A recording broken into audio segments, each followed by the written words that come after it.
అదే RTV app వార్తల్ని క్షణాల్లో చదివే అవకాశం ఉంటుంది. ఒక న్యూస్ పేపర్, ఒక టెలివిజన్ ఛానల్ మీ చేతుల్లో ఎప్పుడూ ఉంటాయి. అమెరికా అధ్యక్షుడిగా రెండవసారి బాధ్యతలు చేపట్టిన ట్రంప్కు ఇరాన్ బిగ్ సర్ప్రైజ్ ఇచ్చింది. అండర్ గ్రౌండ్ లో నిర్మించినటువంటి అత్యాధునిక నౌకదళ క్షిపణిని ఆ స్థావరాన్ని ప్రపంచానికి మొట్టమొదటిసారిగా పరిచయం చేసింది ఇరాన్. అయితే ఈ మిసైల్ స్థావరాన్ని భూమి లోపల 500 మీటర్ల లోతులో నిర్మించారట. ఇందులో వందలాది అటాక్ బోట్స్ తో పాటుగా మిసైల్స్ ఉన్నాయని కూడా తెలుస్తోంది. ఈ వీడియో ఇప్పుడు సోషల్ మీడియాలో వైరల్ గా మారింది. అయితే ఈ స్థావరాన్ని ఖచ్చితంగా ఎక్కడ నిర్మించామనే విషయాన్ని ఇంకా ఇరాన్ బయట పెట్టలేదు. పర్షియన్ గల్ఫ్, హర్ముజ్ జలసంధి, ఓమన్ గల్ఫ్ తో సహా ఇరాన్ వ్యూహాత్మకంగా ప్రాంతాల్లో ఎక్కడో ఒక చోట ఈ స్థావరం ఉంటుందని సమాచారం అందుతోంది.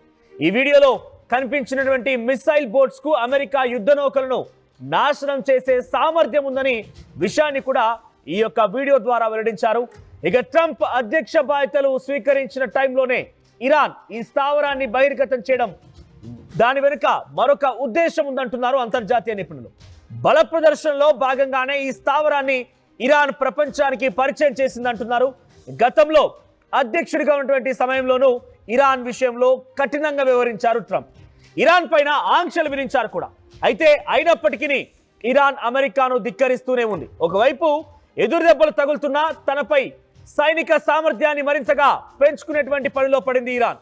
ఇందులో భాగంగానే రష్యాతోనూ ఒప్పందం కుదుర్చుకుంది. ఇటీవల సైన్యానికి అత్యాధునిక డ్రోన్లను సమకూర్చింది. ఇక నౌకాదళంలోకి అత్యాధునిక వార్ షిప్లను కూడా చేర్చుకునేందుకు ఆలోచన చేస్తోంది. ఇజ్రాయెల్ నుంచి దాడులు ముప్పు ఉన్న నేపథ్యంలో కూడా ఇటువంటి ఇరాన్ అండర్ గ్రౌండ్ స్థావరాలు నిర్మిస్తున్నట్టుగా విశ్లేషకులు కూడా అభిప్రాయాలు వ్యక్తం చేస్తున్నారు.